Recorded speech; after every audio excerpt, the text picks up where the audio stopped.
Les histoires se sont passées dans les mondes, sur la terre, par-ci, par-là.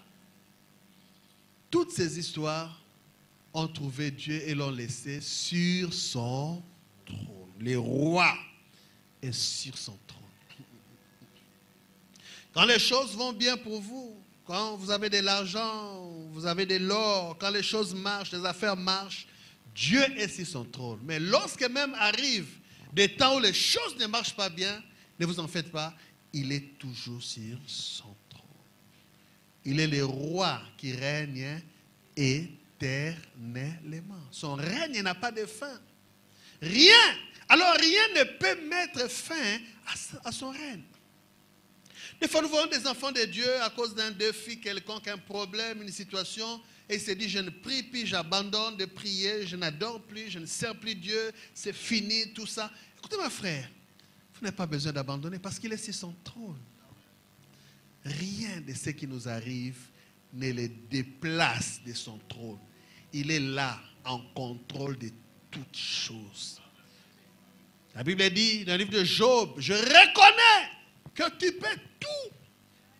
Et rien, alors rien ne s'oppose à tes pensées. Dieu est sur son trône, il règne éternellement.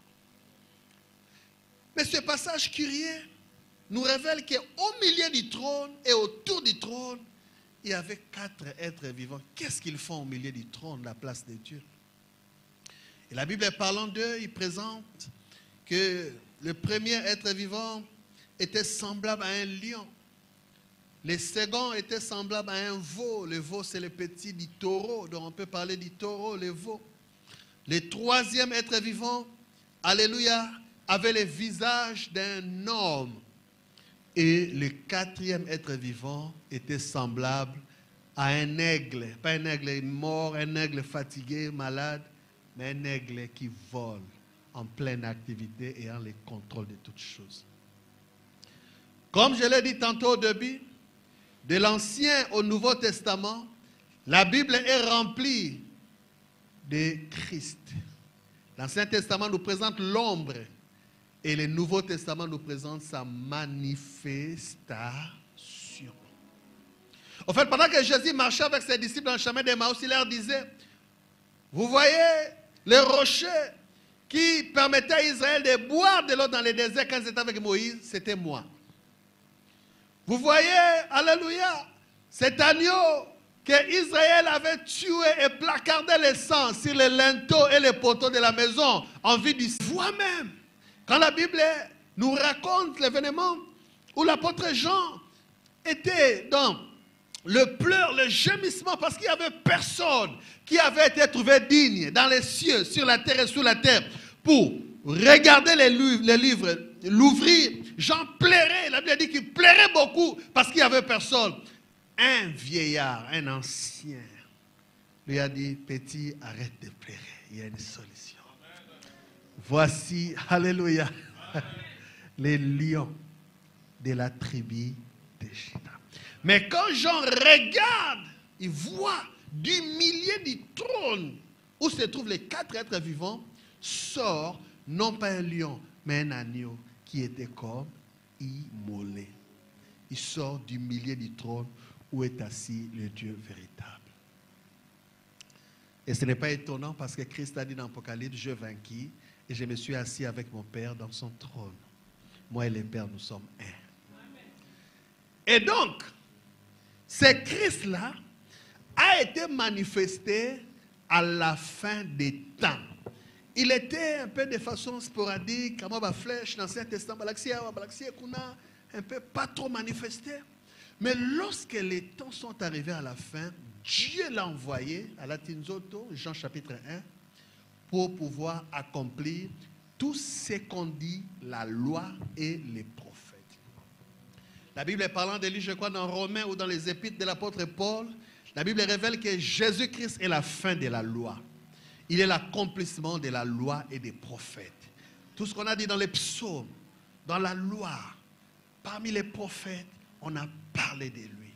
Quand Jonas entrait dans la bouche d'un grand poisson et puis il est sorti pour être, je ne sais pas, Sandy Ekuna, Jésus dit que c'était aussi au sujet de lui.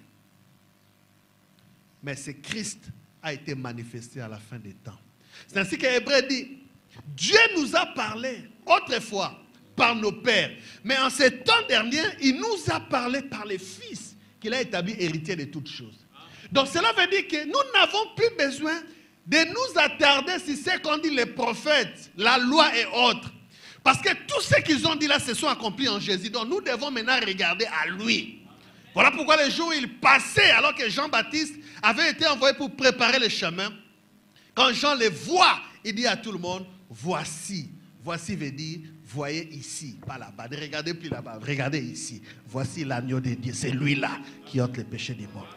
Je viens ce matin dire à quelqu'un, tu regardes trop par-ci, par-là. Évite un peu ça, tu perds l'énergie et le temps. Concentre-toi sur Christ. Car il est l'héritier de toutes choses. Tout ce qui appartient au Père converge vers lui. Lui-même a dit, pendant qu'il parle du Saint-Esprit, il a dit, quand le Saint-Esprit viendra, il prendra de ce qui est à moi et vous l'annoncera. Les érudits, les hommes étaient dit, oh, comment il peut prendre de toi et nous l'annoncer? Toi, tu es qui? Je crois qu'il avait entrevu cette question-là. Et puis il a arrangé le mail, il a dit, tout ce qui est au Père est à moi. C'est pourquoi j'ai dit qu'il prendra de ce qui est à moi et vous l'annoncera. Donc Jésus voulait dire, que je dise qu'il prendra de ce qui est à moi et vous l'annoncera, que je dise qu'il prendra de ce qui est au Père et vous l'annoncera, c'est la même chose. Parce que tout ce qui appartient au Père est à moi.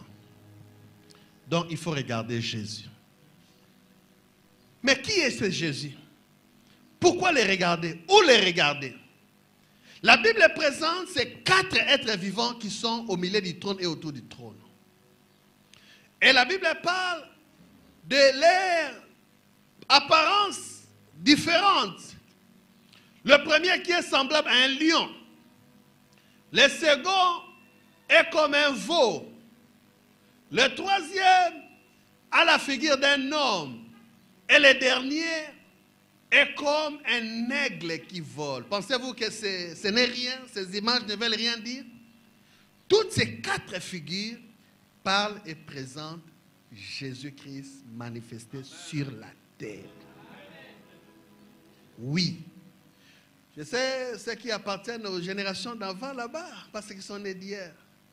Ils connaissent les films tels que Roger Moore dans le rôle de James Bond. Donc, James Bond, c'est un personnage. Mais n'importe qui peut jouer ces rôles-là, je crois. Roger Moore peut jouer. Mike Strom, peut jouer. Michael Knight peut jouer. Mais il joue. Au fait, Christ est venu dans le monde, mais il s'est manifesté en 3 facettes.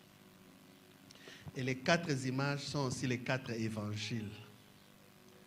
Quand vous lisez l'évangile de Matthieu, Matthieu présente Christ aux Juifs et il présente son côté des rois, les messies que Israël attendait. Quand vous lisez Matthieu, Matthieu présente plus le côté des lions, le lion de la tribu de Juda. C'est là où on trouve les histoires comme les mages qui viennent d'un pays lointain. Ils ont appris, ils ont vu l'étoile d'un roi et ils viennent se renseigner et ils rencontrent un autre roi en place, Hérode. Roi Morotandima, roi Moussouabo, ma place Hazard. Même dans Mboka, ceux qui roi Moko Sikabota abimi, bazui pouvoir, et l'on a le bossor Luka, abomana no roi Wazaki Kala, boyeto boyete. Et quand Hérode apprend ça, quoi, il y a un autre roi dans mon pays ici, ok, oui, il amène les mages mangeants, buvants. Bon, allez voir là où il est, comme ça vous m'informez, moi si je vais l'adorer. Au fait, il était en train de planifier de tuer les rois parce que le roi Baréniami balé Sikamorote. Et c'est aussi dans Matthieu où on présente sa généalogie comme étant le fils de David. Alléluia. Les rois. Fils d'Abraham, fils de David. Dieu a dit à Abraham, des rois sortiront de toi.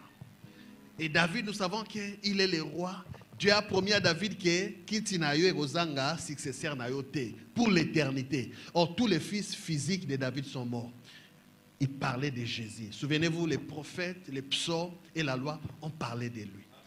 Donc, cette descendance éternelle qui devait s'asseoir sur le trône éternellement, c'était Christ.